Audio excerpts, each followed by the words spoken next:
Good evening. Welcome to Vibin with Ashley Live. I'm your host, Ashley Live, and this is episode 162 of my show. My guest this evening is the beautiful and talented singer, songwriter, and keyboardist Lucy Graves. She's from New Zealand, and she's a Berklee alum who's toured with the Black Eyed Peas, as well as Ceelo Green. So Lucy is currently working on her new project, The Feel Good Service with Mo Dre. So guys, thanks so much for joining me this evening. Happy Saturday night. Or if you're in New Zealand, it's Sunday, because I'm in New York and Lucy is in New Zealand. Lucy is in the house, and Lucy, whenever you're ready, feel free to join my live. Hi, Lucy. Hi. How are you? I'm fabulous. I'm all good. Yes, thank you so much for coming on this show, Lucy. I'm so honored to chat with you, learn more about your career in music and what you're doing so far. Hey, I'm interested to learn about it too. I surprise myself all the time. No. Oh, I love it. I love it. So let's start from the very beginning of your life. During childhood. So bring me back to your childhood and when music first came into your life. Okay. Well, born and raised in New Zealand. Mm-hmm. And music, I mean, my parents have the broadest range of, you know, their love for music is just insane. So music was instantly part of my life. They would put me to sleep to like Gwen Guthrie, Ain't Nothing Going On But the Rent. So like I also needed that, like that good funk, that, you know, a good bass line, a good, you know, all that stuff to go to sleep. So that was instant. And then actually I believe my dad got an upright piano because he wanted to learn. Mm-hmm. And I was 2 years old, and basically as soon as that upright piano was in the house, I was there playing on it and singing and making stuff up. Awful, but you know, I was doing it. so you know, I loved it, and from that point on, you just couldn't really get me away from the piano.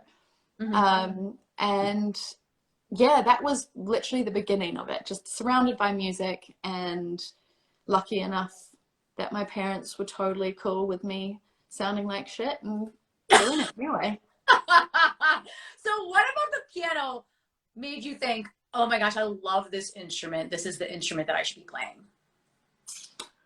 I don't know. I think because it's melodic and percussive, you know, mm-hmm. So you can get quite a lot out of this one instrument. Plus, you know, let's be honest, now I can pretend that I play everything because, you know, as long as it's a keyboard and I can trigger sounds, I can totally do it. So I'm a drummer, I'm a bass player. No, I'm joking. But yeah, I just really loved the piano. It's just such a versatile instrument, you know, and yeah, probably not the easiest to transport. Oh yeah, I should have gone with flute or something, but you know. But there was a photo that I posted of you earlier where you were on tour, and you were like, what do they call it when the keyboard is like in a guitar form and it's like wrapped around your body? Like, what do they call that? Oh, the guitar. The guitar. Yes. Yeah, that's the coolest. Yeah, it was pretty cool. Those are awesome. You feel like you're a rock guitarist, but like not. Yeah.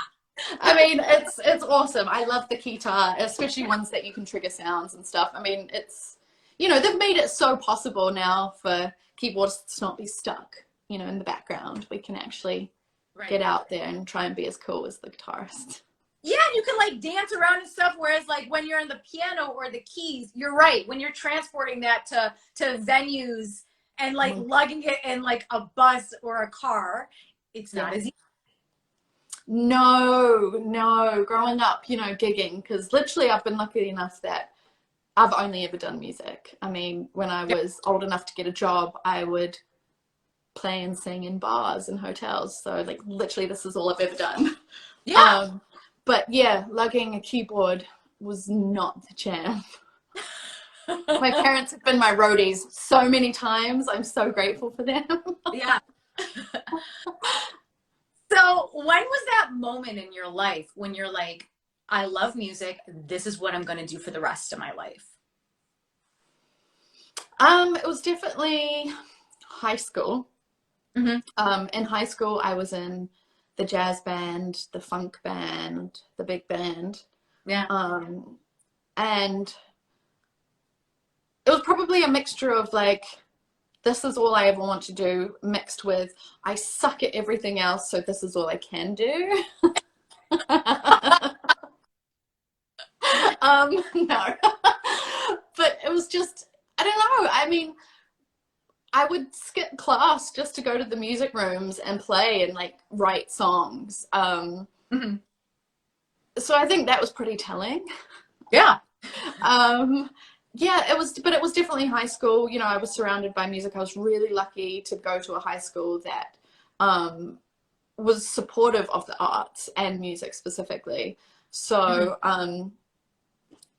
you know, environment, I just was like, yeah, this is it. This is what I'm doing. This brings me joy, you know, like people need to follow what brings them joy more, I think. Yeah. Yeah. I completely agree with that. And I love that it came to you at such a young age, because I feel like in high school or in like middle school, right? We're still like, we're growing into our own, we're teenagers. We don't really know what's going on. Like there's these cliques and like friends and stuff. But I love that it came to you so early and you're like, yep, this is me. This is what I'm going to do. Yeah. And, you know, music, especially in high school, isn't the most popular thing to be, you know, and jazz band and stuff. But I was like, whatever, you know. Yeah. Who cares? Because if you love it and it speaks to you, like that's what you need to lean into, and that's you living in true happiness. Yeah, exactly. Exactly. You know, it wasn't the greatest socially, because I remember many weekends where I had gigs and I couldn't go out and hang out with friends because I was gigging or like after school and I had band practice and I couldn't go hang out. And I definitely, you know, a few friends definitely got annoyed with that, but you know, what can I say? It's taken me places. It sure has. So speaking of being taken places, so you're born and raised in New Zealand, and then to Berklee College of Music for undergrad, for your degree. So talk to me about that transition from being in New Zealand to coming all the way over here to the States and going to Berklee. Okay, so when I was 16, my high school jazz band and funk band, we traveled to California to play at the Monterey Jazz Festival. Oh, awesome. Yeah, so that was incredible, one, to be there, and then two, to be able to perform. So that was amazing. And I remember Berklee had a like a stall set up there. And yeah, obviously I'd heard about Berklee, I knew about it, but I remember going to the stall and just getting their pamphlet and reading it, and I was like, yeah, I'm totally gonna go here. And I mean, it was the only college I applied to, and I was just like, yeah, I'm just gonna go. I don't know. So that's what happened. So I did. You know, after high school, I sent in my application and was lucky enough to be accepted. So I was like, cool. Yeah. Yeah, and then you moved to the States and you attended Berklee, which is so amazing. Like, and it's so cool that you only applied to one school and you got in, because Berklee is difficult to get into. I think there's something to be said for kind of not knowing how like prestigious schools are, or kind of being a little bit oblivious to like the way that the world works a lot, you know, because when I was that age, I was just, you know, it never crossed my mind that I wouldn't go or wouldn't get in. Do you know what I mean? It was just kind of like, well, yeah, I mean, this is what I want to do, right? So yeah. So I don't know. I love that though. Like you were like, yep, Berklee's it. And then all of a sudden you were just there in the trenches doing your music. Yeah. And what a shock. I mean, culturally it was a shock, you know, being in the States from here. A shock from living at home with my parents and then suddenly leaving the entire country, traveling across the world and living by myself. And But yeah, it was incredible. Mm-hmm. Fantastic. You know, I wouldn't change it for the world. Mm-hmm. But yeah. Yeah, so talk to me about, yeah, right? You're at home with your family in New Zealand, and all of a sudden you're at Berklee by yourself doing music. Like, what was that like for you? Yeah, it was amazing and hard. Mm-hmm. And you know, without giving away my age, it was at the time where you didn't have like iPhones with cameras and stuff. So, so it was like Skype and you know, Yeah. shit like that, you know, where so getting into and like calling cards so that I could, you know, so calling like my family and staying in touch, it was like calling cards or Skype. Yeah. So that was really difficult initially. And then actually one of the hardest things was I decided to start Berklee in the spring semester. Mm-hmm. So January. So for people that don't know, New Zealand, obviously its seasons are opposite because we're in the southern hemisphere. So I left summer to go to Boston in the middle of fucking winter. What was I thinking? Like, it was absolutely mad. I think that was one of the hardest things, was showing up and being like, what is this cold? The snow, this breeze, like the wind chill was absolutely awful. So that was horrible, yeah. But the school, I mean, the classes, everything was amazing. The opportunities that you get, you know, to learn there, and then the people that you meet there. I mean, you know, I think I wish I had been a bit more social. Yeah. You know, I coming from overseas, I was very much like, oh, I'm going to study, I'm going to get great grades, I'm going to learn everything I can. And looking back now, I wish I'd been a little bit slack and actually just hung out with a lot of people and, you know, did more of that. Yeah. But hey, you know, shit happens and we are where we are, so. Yeah, yeah. And I think it's really cool that you know, were immersed in all that Berklee has to offer, right? Because like you're in these classes and you jam with people and you create these friendships in this really cool environment. And the cool thing about Berklee alums is like, you can say you're a Berklee alum and like, it doesn't even matter. Like you could connect with people that are currently at Berklee right now because of that. Yeah, very much. I mean, some of my closest friends are Berklee alum that I didn't even go to Berklee with. You know? But we met later and, you know, everyone's great and it's really cool. I mean, and Berklee alum, they don't even have to have finished Berklee. Like, and we all, it's just a very, you know, you have that camaraderie kind of thing, is knowing what it was like to attend. The good and the bad. Yeah. So I guess looking back on that, talk to me about some of the best times that you had there. Oh, goodness. Oh, I mean, I remember, like, so you'd book studio time, right? Mm-hmm. Basically, I was in the studio all the time at Berklee. But sometimes you couldn't get a slot until your slot would be the 3 a.m. slot. Oh, wow. Yeah. But I remember, like, vividly, Berklee was just being in the studio a lot and, like, until 7, 8 a.m. in the morning.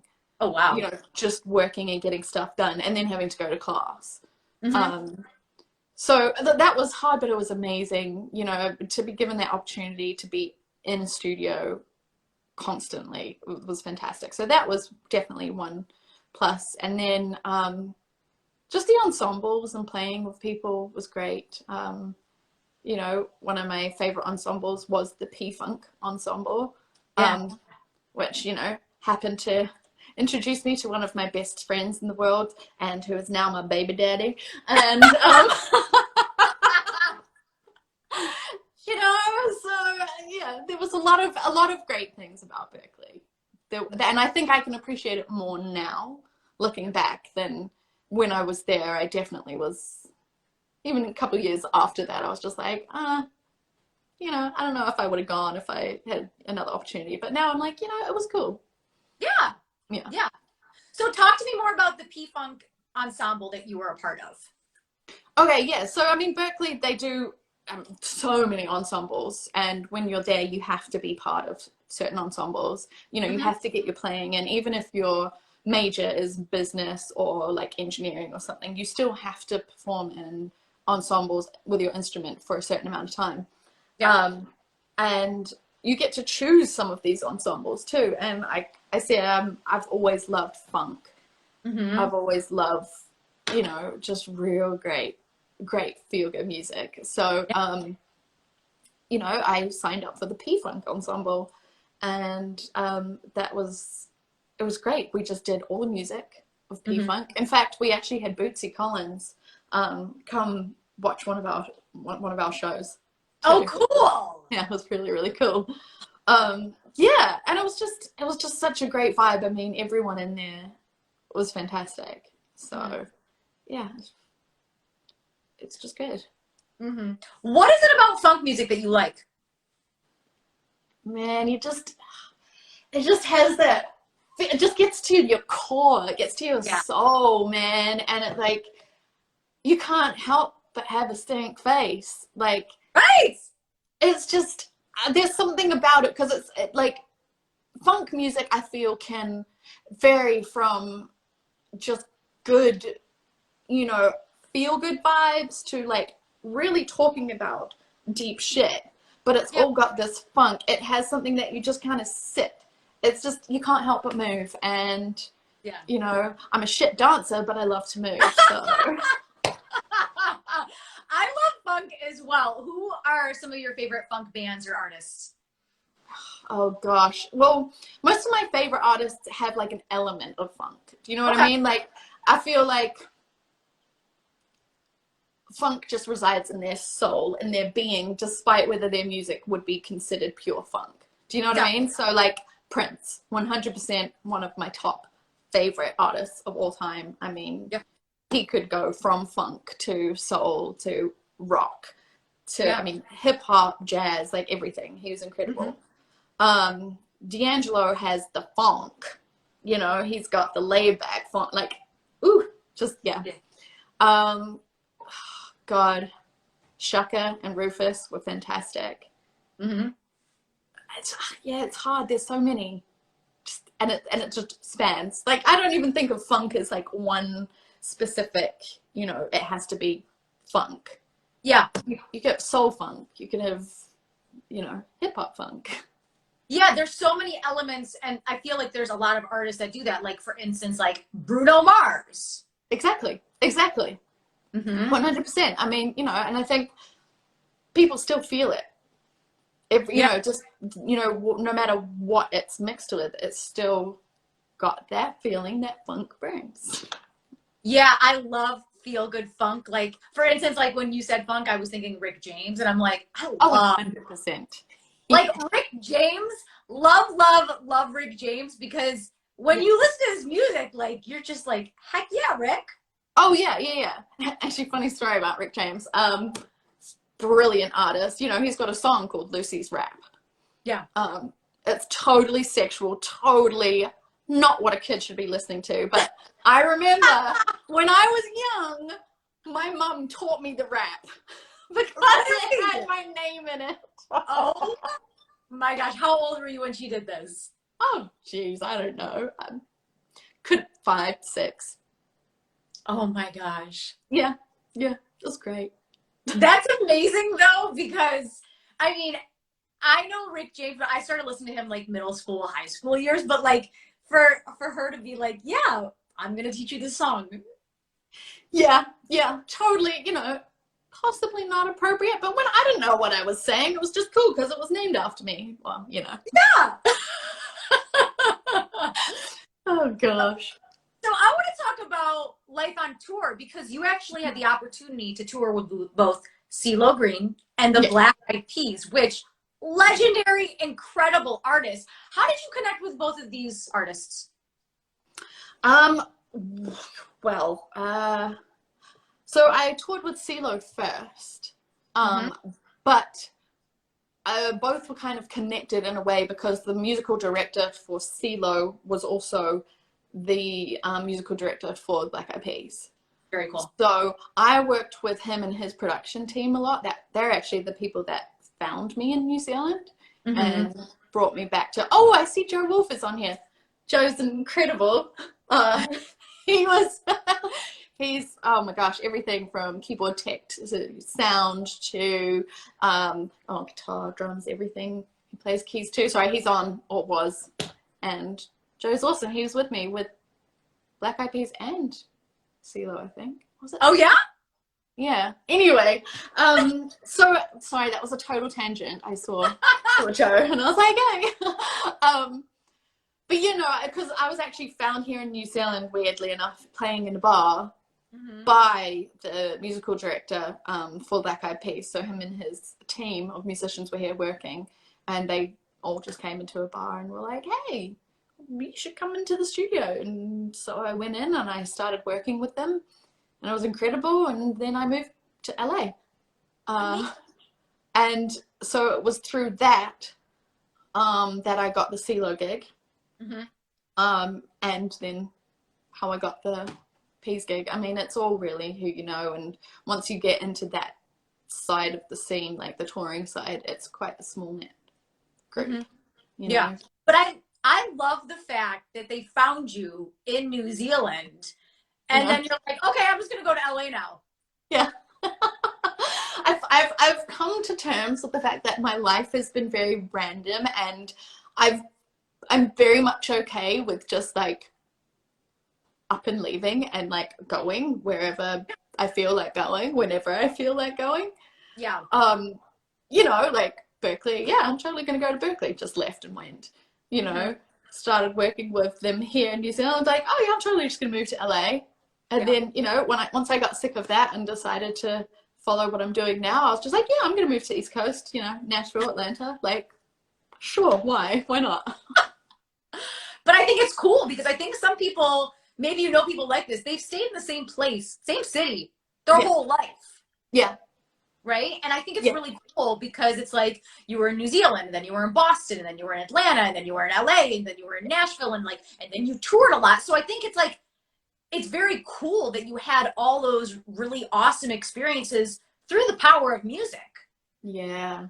But isn't that amazing? I mean, that's what music does, doesn't it, though? It's such a universal language that you can go anywhere, even places that don't, you know, speak your language, but you've got music. So, no, I mean, I'm so lucky. Yeah. That's so lucky. So when you were on tour with them, were there any specific cities or venues that stick out to you that you like absolutely loved? Yeah, so when I was on tour with Ceelo, we opened for Lionel Richie. Oh, cool. Yeah, it was amazing. But I remember when so my grandmother lives in Colorado, and when I was 18, I visited Red Rocks. Yeah. And I was like, oh my gosh, this is an amazing venue. I'd love to play here one day. And then fast forward 10 years later, and I'm playing at Red Rocks with Ceelo. And it is, I mean, it's one of those venues that is just surreal. Yeah. You know, it's also really hard to breathe, but it's so high up. But yeah, so Red Rocks was 100% an incredible moment for me, just because it was one of the places that I had said when I was younger, like, oh, I want to play here one day, you know? And then I suppose another venue that stuck out when I was Black Eyed Peas, our first show was at Royal Albert Hall. Cool. Yeah, and that was just incredible because Royal Albert Hall. But it was also incredible because, one, we'd just been brought on board 2 weeks before that gig. So 2 weeks to prepare for a 90-minute show on a stage that raised, like, was below the audience and then raised up. Yeah. All new shit for me. And it was, so on top of just an amazing venue, it was just, the show itself was all very brand new and wild. So that was amazing. And then just, it's not a venue, but, you know, we performed on a massive $150 million yacht in Croatia. Oh, And wow. that was amazing. I was like, whoa, what is life? Wait, so the boat show, the yacht, was that like a private party that somebody like was like, oh, hey, we're going to book the Black Eyed Peas, and you like, how did that happen? Yeah. Yeah. Just some dude who had a yacht was like, I believe, no, I could be wrong, but I believe that every summer he would bring out different acts every weekend to play on his yacht while he had models on board. Oh, wow. Oh yeah, no, it was literally this dude, some of his friends, and then a bunch of models. Wow. It was very interesting. And the Black Eyed Peas. And oh yeah, and then the Black Eyed Peas. Like, what? What is life if you're on a yacht and you're like, I'm just going to call up the Black Eyed Peas touring manager and say, hey, I don't care how it is for you guys to come on the yacht, but you're coming. Oh yeah, it was crazy. And we got flown in by a helicopter and private plane, and you're like, this is like, I don't even know if I can fathom that amount of wealth. I know. But yeah, so that was pretty cool. That was really kind of cool. And Croatia's stunning. Yeah. So yeah. Very cool. And I love Red Rocks because I think, and I speak to a lot of musicians are like, Red Rocks for me is my bucket list. And I've been there as an audience member. And when I was there, I was just like, this place is magical. And just all the music that has come through is so amazing. No, I know. It is definitely one of those venues that, you know, I believe most people would love to perform there. Of course. And it really is. It is. It's just, like you said, it's magical. Yeah. Yeah. So I feel very, very lucky, you know. And my grandmother came and she had totally had this bright pink shirt with, yay, go Lucy on it. That's amazing. I know. I loved it. So talk to me about life as a touring musician. How was that for you? What were like the pros and cons that you liked about it? Well, the obvious pro is just you get to travel. You get paid to travel. Yeah. You know, which is amazing. I mean, you know, and especially now I look back and I'm so grateful for it, you know, after the past, 2-3 years of COVID, not 2 years. You know, so yeah, the traveling is amazing. The amount of countries you get to visit, the amount of cultures and people and food you get to experience is it's incredible. Not that you particularly have time to enjoy it or get to know places very well, but you get to experience enough that you can kind of remember places you want to go back to. Mm-hmm. So that's definitely a pro. Plus, performing on stage just will forever have this energy that you can't replicate anywhere. Yeah. And being able to perform for people that genuinely love music and are there to experience what you're bringing is just one of the greatest feelings of life. Mm-hmm. You know, I mean, people compare touring to a drug, and I don't do drugs, but I can imagine that it is very much like that. You know, when you get off tour, you literally almost have withdrawals and you get this low, you know. So that's the pros. Sorry, I ramble a bit. The cons, it is very exhausting. Holy shit. It is, I mean, you are just go, go, go, go, go. So it's absolutely exhausting, and you can't be off ever. You know what I mean? As in, like, you could have just traveled for 16 hours on a flight and had food poisoning, and then you have to go and play and you can't be shit. That was you. Oh my gosh. I've had food poisoning a couple times, and it's like, you're like, you can barely even stand. Yeah. And, you know, throwing up over an airplane toilet is not the jam. Yeah. The amount of asses I must have had in my face was awful. No. But, yeah, so I think the exhaustion is just probably the main con, is just you don't, you know, you're almost pushed to feel like you were just a machine. You know, even the way you get treated is as a machine, just like, okay, go and go, go, go. Like, you know, cool, you're tired. Well, we've got a show in, you know, half an hour, so figure it out. Oh, you haven't eaten? Oh, oops. Yeah, so I think that's the biggest one. And any other con of touring? Well, it's not a con, but, you know, if you have other aspirations musically, then touring's great, but you know, you're working for someone else. Yeah. Which is cool. If that's what you want to do, like, yeah. I personally wanted to build something bigger for myself, as in just something that was a little bit more sustainable. You know, when you're a touring musician, if the artist decides they don't want to tour, you don't have a job.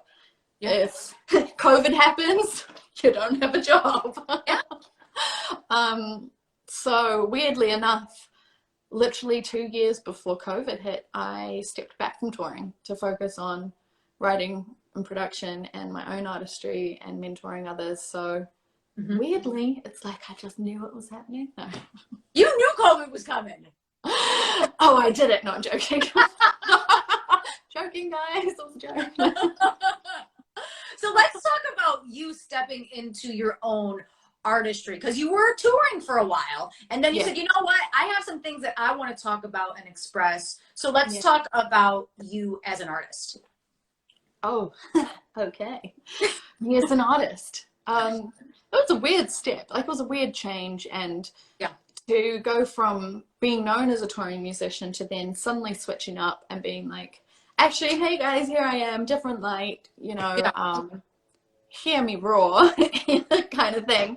It was quite hard mentally to switch and suddenly be trying to push yourself and keep confidence in a whole new area of music. So it was, I'm not going to say it was easy, but at the same time, and it still is today, like, it just feels so fulfilling to know that I am always pushing for what I want to do, you know, and what makes me happy. And I think that was the big thing, is I think with touring, I'd suddenly felt stagnant, and just music was enjoyable, but I don't think I had the same passion for it. Yeah. And so when I decided to focus on myself and what I really wanted to do, the joy came back. You know, and creating magic out of silence is fucking incredible. Yeah. So yeah, it was hard, but it was amazing. And now, you know, it still is hard, not gonna lie, you know, being an independent artist. I actually hate saying that. Being an artist in general,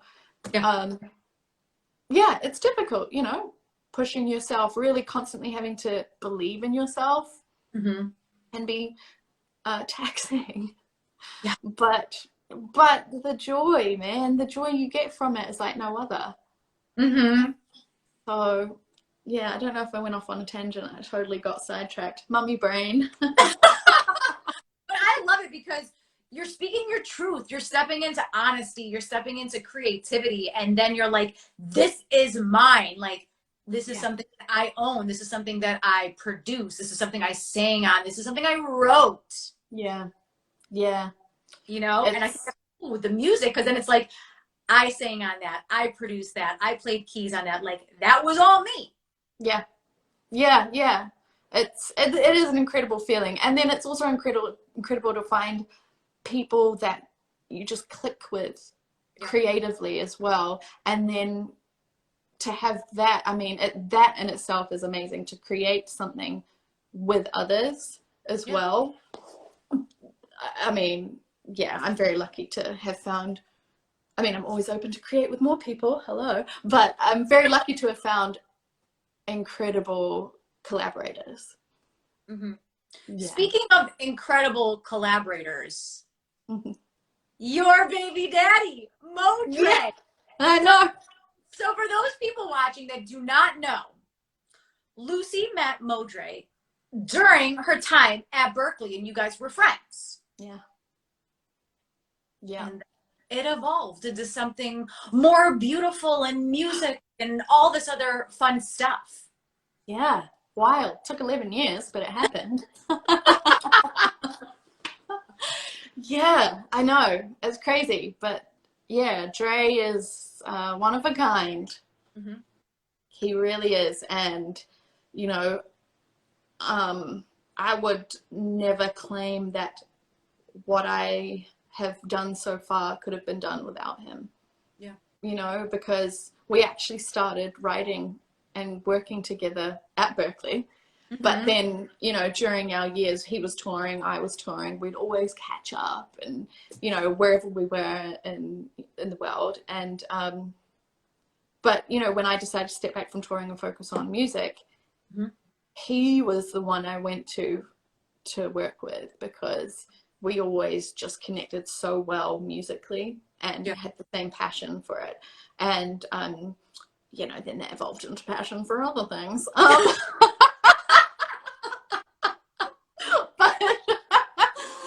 But, you know, yeah, all of my music, he has produced. Yeah. I will never claim to be a producer, because I honestly don't have the attention span to produce from the start, but I can co-produce the fuck out of a song. But Dre is an incredible producer and songwriter and artist, you know, in his own right. So, yeah, very lucky. And a great father. Gonna throw that in there. Yeah. Yes, because you have a new daughter. Yeah. Wild. Amazing. It is amazing. It is amazing, although it's very weird. Like, I don't think of myself as a parent. You don't? I mean, like, I do, obviously, because she's my daughter and she is the greatest thing in my entire life. Mm-hmm. But I still, like, I don't see myself as a mum. Like, it just weirds me out. I'm like, oh, right. I am that word. I am a mum. But I know, weird. But yeah, she's 5 months old. Mm-hmm. Incredible. I mean, this girl has attitude already. And she loves being in the studio, which is amazing. That's cool. Yeah. Yeah. I mean, she's been, you know, obviously while I was pregnant, she was here with us the entire time. And then when she was born, we've just brought her in, you know, every chance we can. Yeah, it's amazing. Congrats on motherhood. So tell me about her being in your life and how that's changed your life. Yeah. Well, I thought, you know, with touring that I could run on no sleep. Now I know I can run on no sleep. And she's a great sleeper at nighttime, but I think just parents in general, even if your child's a great sleeper, you know, you don't sleep great at night no matter what. Yeah. But changed my life. I mean, it's weird. You hear the cliche thing of you never know what love is until you have a child. And I'm not going to say that per se, because you know, people that can't have children or don't want children, you know love. You definitely know love. It's all, you know, it's whatever. But for myself, mm-hmm. To be honest, I don't really like kids. So to have her and have this thing that I'm like, holy shit, you are the most magical thing in the entire world. I would freaking do anything for you. Yeah. It's just wild. Yeah. It's absolutely wild. The feeling is out of this world, and, you know, I can't even explain it well. But mm-hmm. She's just, you know, she's made it, Drea and I joke about this all the time, but you know, we learn how to prioritize what needs to be done and get it done in the shortest amount of time, because we don't have time anymore for things. Yeah. So, like, you know, her half-hour naps, it's like, okay, cool, what can we quickly get done? And it's funny, actually, you get more stuff done now because you're so much more thought out with how to be productive. And you just know what's important, you know, like I'm not gonna sit around and do shit I don't like, because what am I teaching my daughter, you know, if I do that? Like, no, I'm gonna follow my dreams. I'm going to work hard. I'm gonna do what gives me joy, you know. And I think, it's just, if anything, she's just reinforced that, you know. I love that. I think that's so amazing, because it just like, she helps put everything into perspective, because it's just like, okay, she's down for a half-hour nap. We have like 29 minutes to do this, quick. Yo. And like, you think I'm joking. She knows. She is like half hour on the freaking dot. Like, cat napper. Oh my goodness. But it's great. It's great. I love it. So talk to me about working with Dre, because, you know, you started off as friends, and then you became collaborators, and now you're partners in life. So what do you like about working with him? It just flows. Yeah. Like, I don't know how to really describe it. It's just like, there's no effort needed. And it's always been that way, you know. Even with our friendship, it was never forced. It was just this thing that flowed. Yeah. And I think that's just the biggest thing. And then we both are big dreamers. And so it's nice to be with someone that doesn't, you know, ever kind of hinder these wild dreams. And that also goes, oh yeah, cool, yeah, let's fly. No, you know what I mean? Like,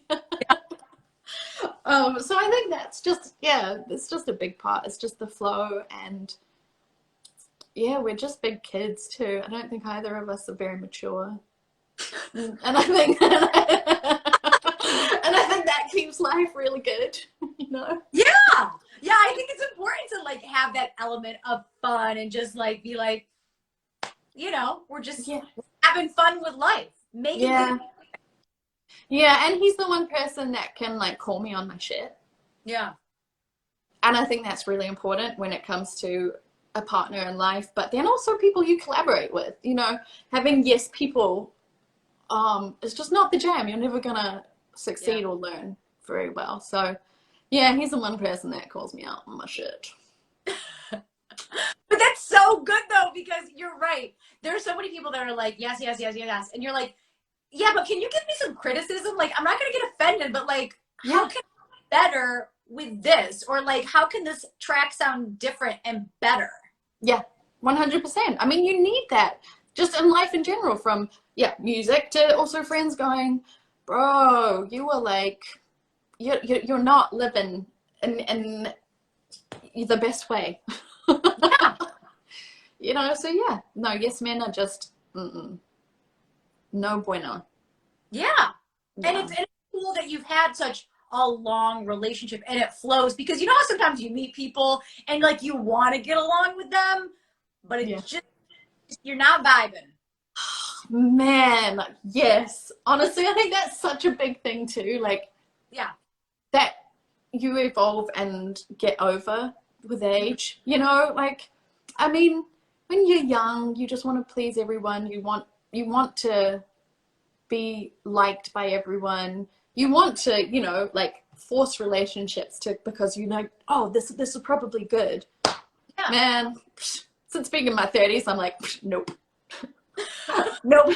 If this does not serve me, I'm so good without it. I don't care if it's the greatest opportunity, because if it's not flowing, then it's obviously not, you know?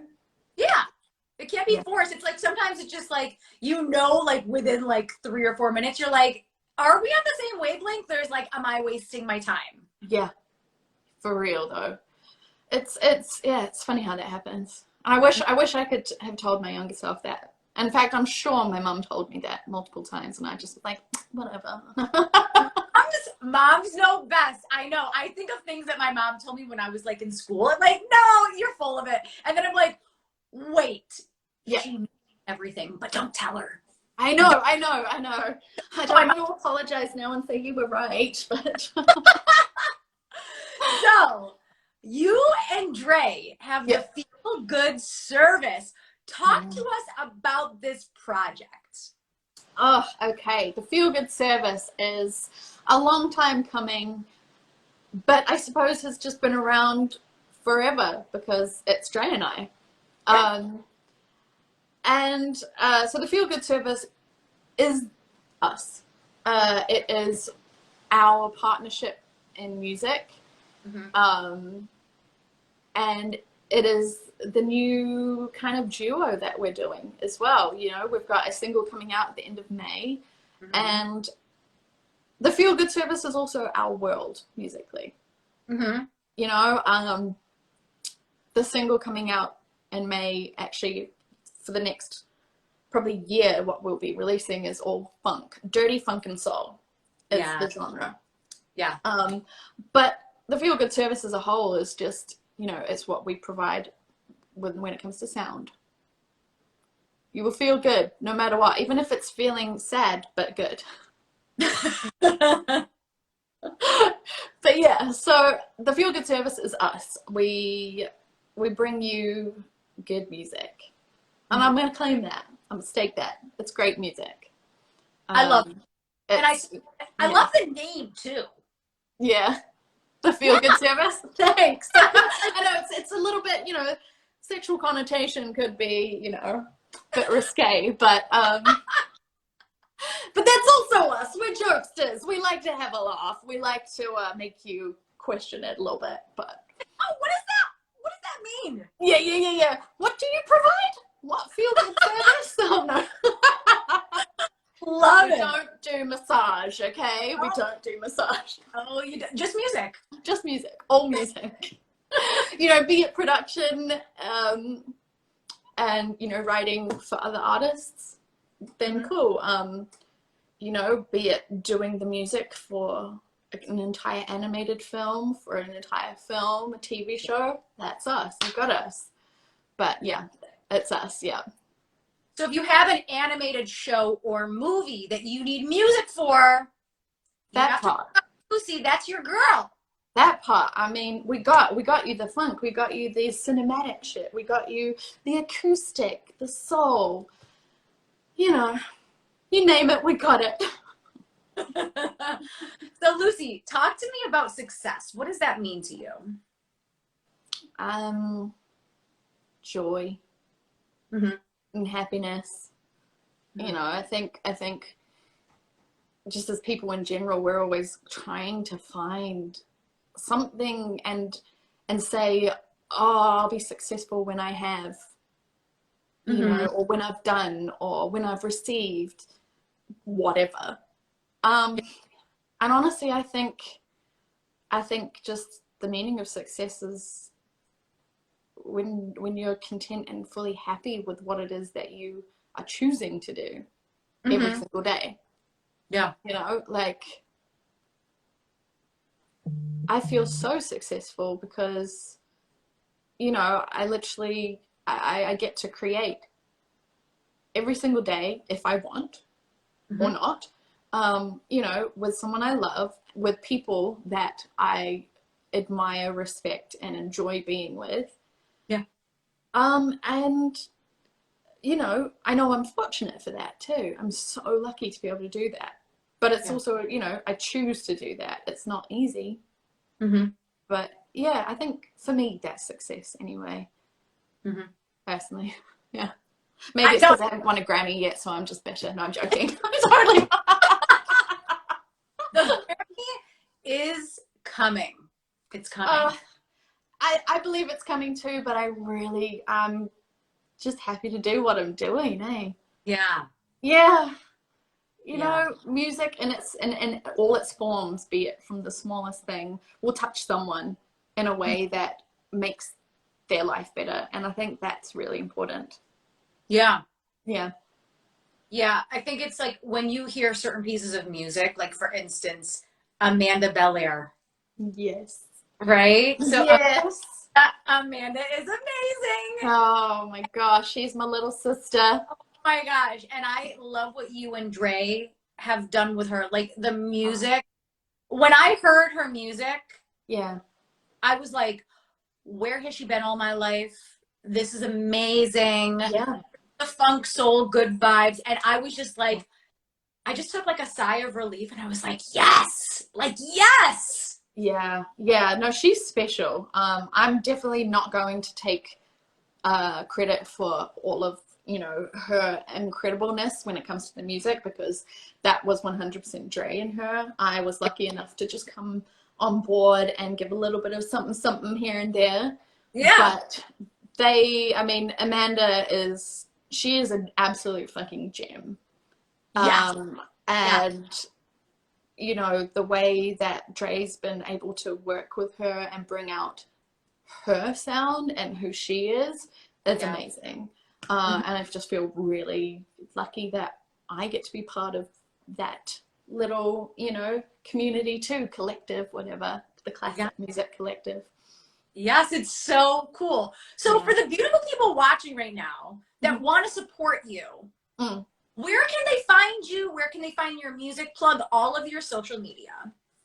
I mean, you can find me at Lucy Graves on all social media, Facebook, Instagram. I have a TikTok, but I suck at it. And then my website is lucygraves.com. Really fortunate that no one has my name. And then the feelgoodservice.com. So yeah, you can support with that.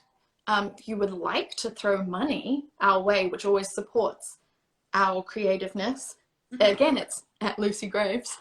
Really great. I feel really fortunate I haven't had to add ones or, you know, zeros or whatever. But honestly, just, supporting the music on the streaming services, Lucy Graves.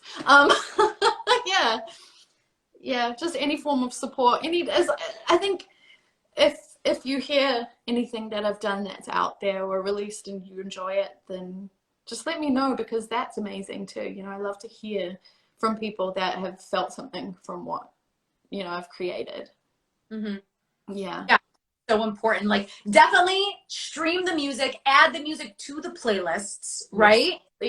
That one, I like you. Thank you for remembering that. Yes, add the music to the playlists. Yes, because when you get on playlists and then then you get on like one of these big Spotify playlists and people are like, that's huge to be on a playlist like that. Yeah, no, I know. A few of my songs have been put onto playlists, and like, you know, you check the plays compared to other ones on the record, and it's like mad amount, like, you know, hundreds of thousands of plays, and you're like, shit, why couldn't I got all of them on that? Right? Yeah. But the cool thing about that is when you get on a big playlist like that, someone listens to that song and then they're like, oh, I like Lucy. What else is she doing? And then they go to then they go and they like can see all the other music that you've created. Yeah. No, it is good, and I'm grateful to have, you know, services that provide a place for us who do it ourselves to get it out there to the world. Wish they paid better, but you know, it's fine. It's cool. I know. They should be paying artists more fairly, because pennies is not the jam. But for real, it's not the jam. We all I can say is none of us survive off of streams. Exactly. So what are ways that people watching can support you guys financially? Is it like a Venmo? Is it coming to shows? Is it like, what do you recommend?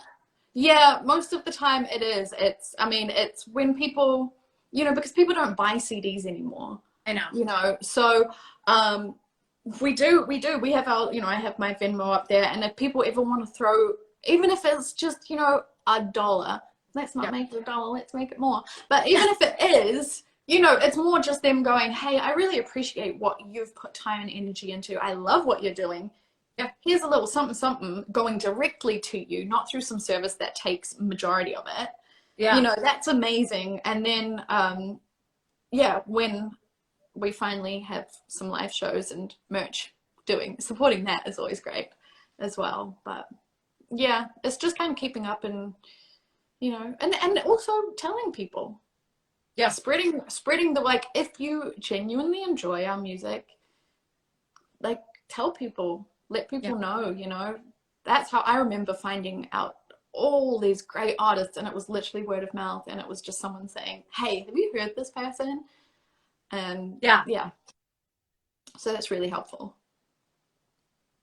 Yeah, I think that's so important. Like, if you like a specific musician, tell people, share, comment, add them to playlists, and don't keep it a secret if you like a good musician. Yeah, exactly. Especially these days. I mean, there's so much music out there. So it's like, unless people do share who they're liking and who they've found, I mean, it's so hard. Exactly. So other than the single that's coming out at the end of May, what is coming up with you? What other projects that you're working on? Oh, goodness. Well, obviously Feel Good Service. Always working on my own individual stuff as well, just because it's just different to the other things that I'm doing. We will be having, well, hopefully we'll be having we'll have some live shows. So we're in New Zealand currently. We'll be heading back to the States in June. Cool. And so we'll probably, so I'm excited to start doing some live shows out there. We're working with a bunch of artists at the moment who I'm very excited for, Amanda being one of them.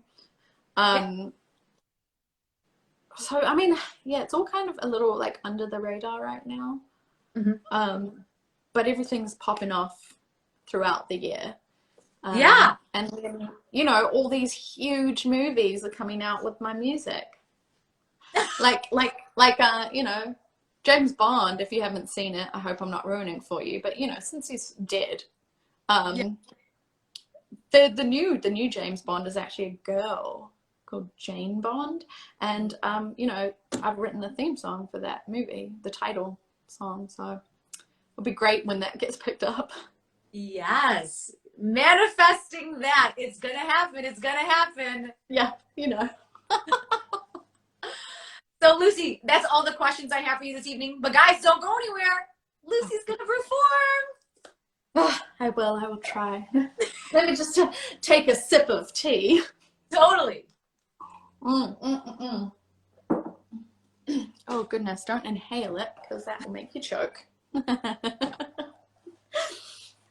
Cool, yeah. Want me to? Yeah, do your thing. Yep. Cool. This is my song, Show and Tell.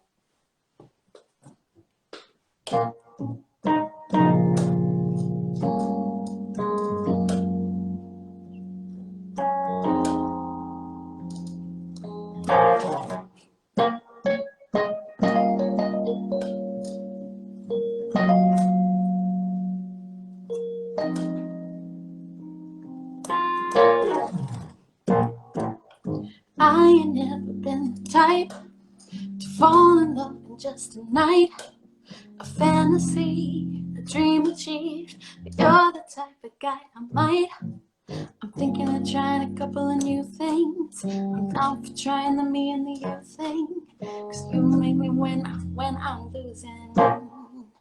Oh, show me yours, I'll show you mine. They say true love's hard to find, but I know that you and I can redefine. Show and tell me now, don't think twice. Just take a chance and roll the dice. You'll never know unless you try.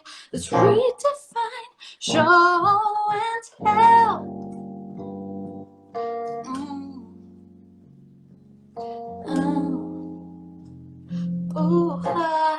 Show and tell, yeah.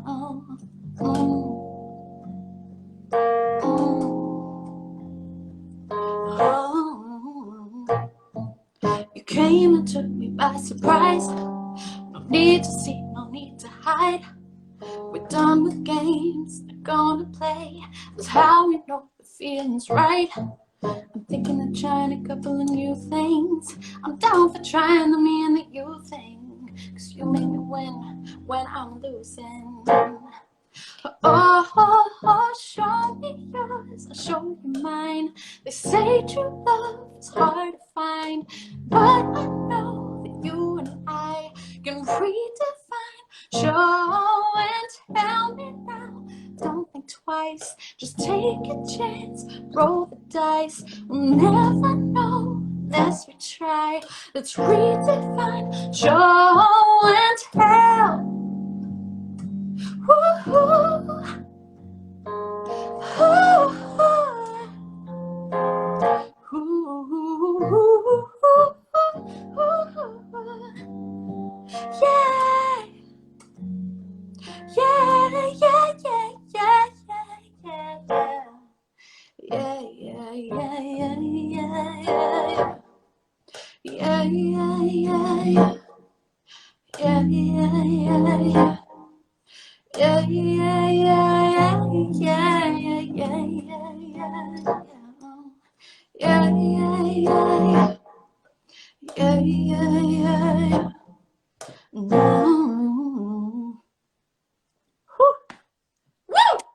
Fun when you forget your own lyrics. Guys, that was show and tell. Yeah, that was show and tell. Thank you. Thank you. When we go straight into the next one. Yeah. Cool. So this is the new opening song for James Bond. Okay, cool. Awesome.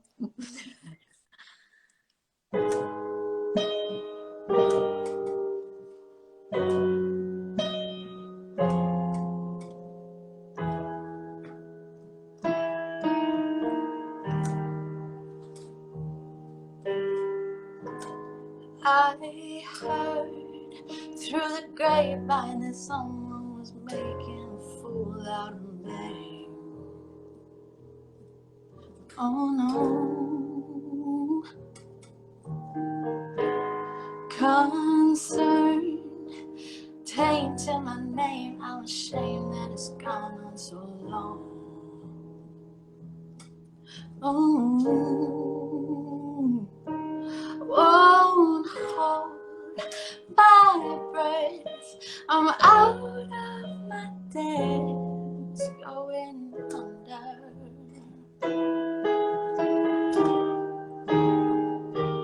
Don't call for help. I'm fighting myself, getting stronger.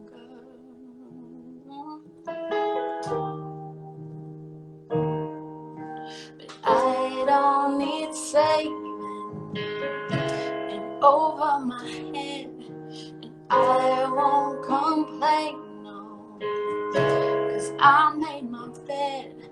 Don't know what I'm facing, lost and afraid, but she's gotta go.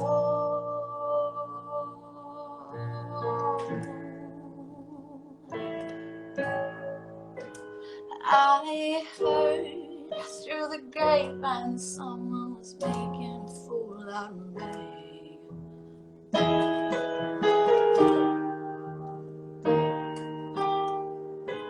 Concern tainted my name. I'm ashamed that it's gone on so long.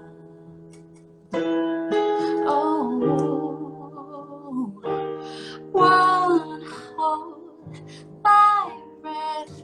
I'm out of my depths, going under.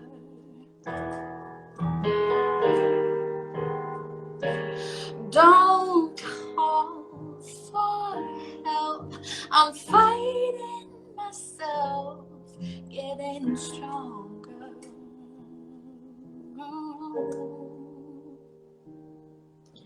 'Cause I don't need saving and over my head, and I won't complain, no, 'cause I made my bed. Don't know what I'm facing, lost and afraid. She's gotta go.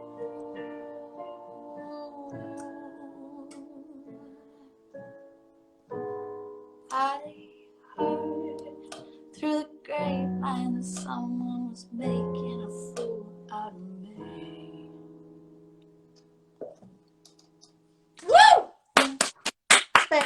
Yes, Lucy. And what was the name of that song? Gone Girl. I love it. It's so like haunting and beautiful and just emotional. I love it. So do the makers of James Bond. They love it too. They love it.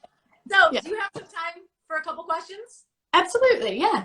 Awesome. So, guys, if you're in the chat right now and you have questions for Lucy, feel free to put them in the comment section below. Dre is in the house. He said, hell yeah. Sosie says, loved it. Of course he's in the house. Of course he's in the house. Also, if no one has questions, that's fine. Yeah, we pinned Lucy's IG as well as the Feel Good service. So please make sure you don't already. Make sure to follow Lucy. Make sure to follow the Feel Good service. And put all those incredible songs on your playlist and share them with your friends. Yeah, please. Definitely. We appreciate that Yeah. so much. Yeah. What artists or genres of music have you been listening to recently?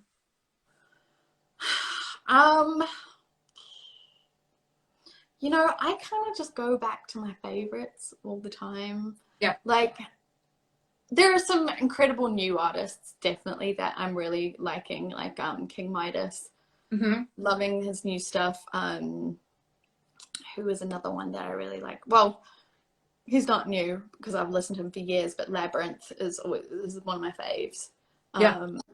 I mean, you know, obviously he's getting known now for Euphoria, but I loved his shit from the beginning, and so he's a favorite of mine. But I'm still just going for my go-tos, which is, you know, Prince and Stevie. You know, when I've got I do a lot of concerts for my daughter.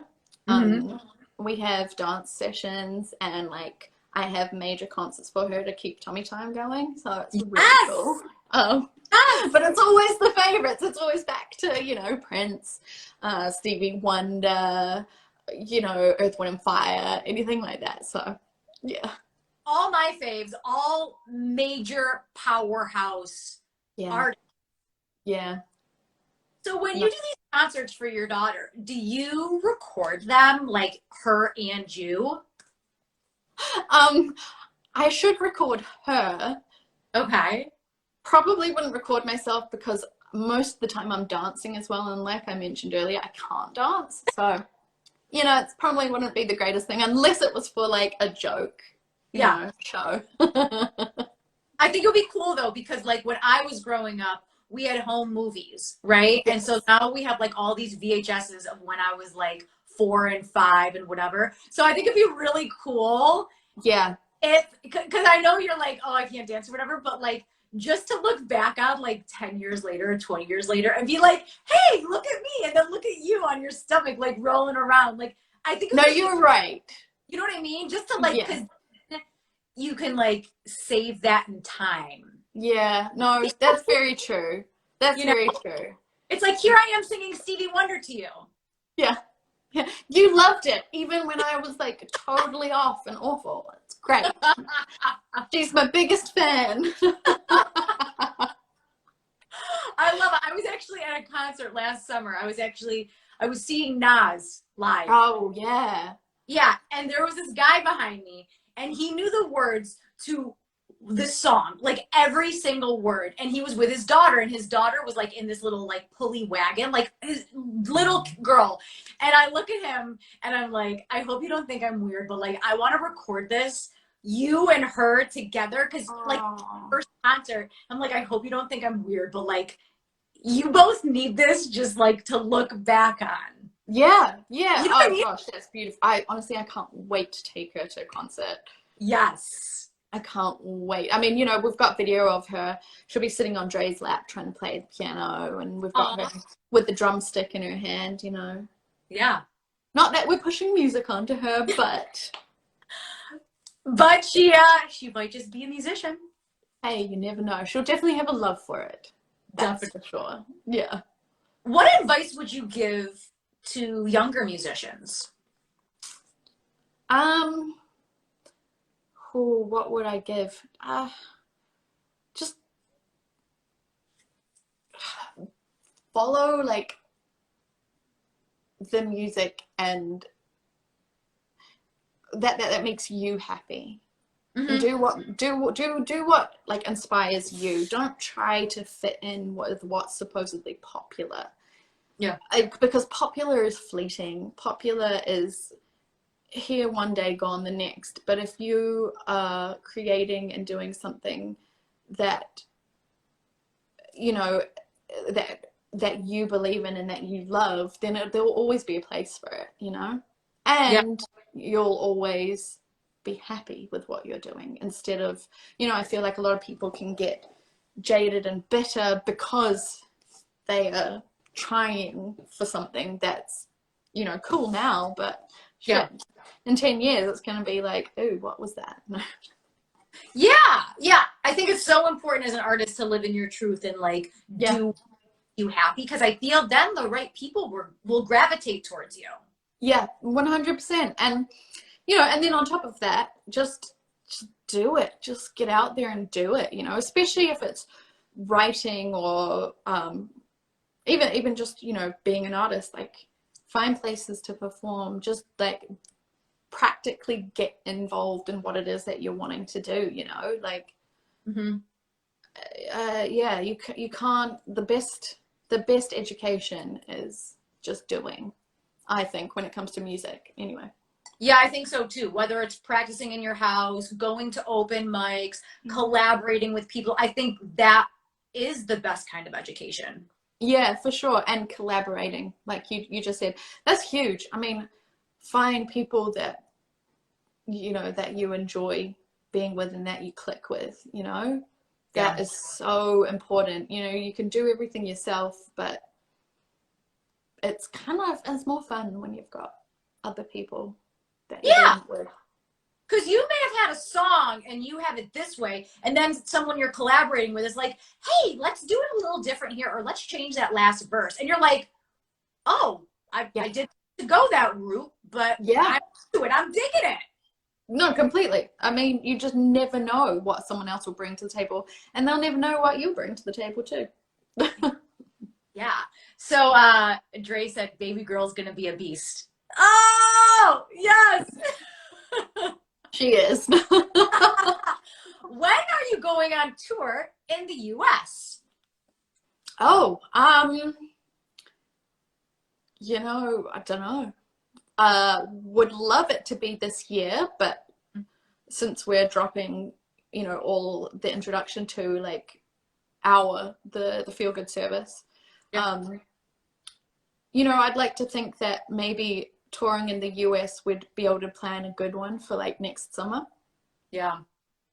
You know, stay up with us, stream our stuff, keep up with what we're up to, and 100% when we're on tour, like, yeah, I think we'd like to plan a really good tour for next summer. Yeah. You know, you got to give shit time. Definitely. Yeah. And I feel like, I mean, it's almost May, so it's going to be here before we know it. I know. Seriously, it's like, what is this? I don't even know where this time has gone. I mean, I know. I feel like the older we get, the more it's like, whoa, I blinked and it's Christmas. Like, what's going on? Dude, I swear it's already 2023. I know. Like it's so. With COVID, it's like we lost those years where we couldn't like see and hug people, and like they're like, oh, stay in the house. Yeah. No, that really, I think that totally wiped just years. Obviously, it did from everyone, and it's made time very weird, for sure. For me, I think time is just flowing like so fast. Having a kid is just weird. Like it was yesterday and then it's next week.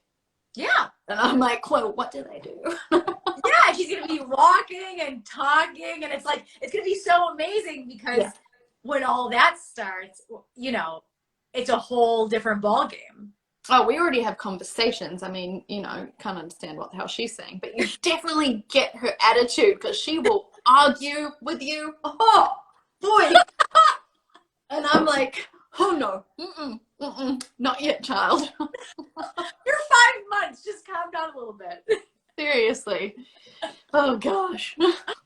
What's the best advice you've ever been given? Oh, that's a good one. Best advice I've ever been given. Have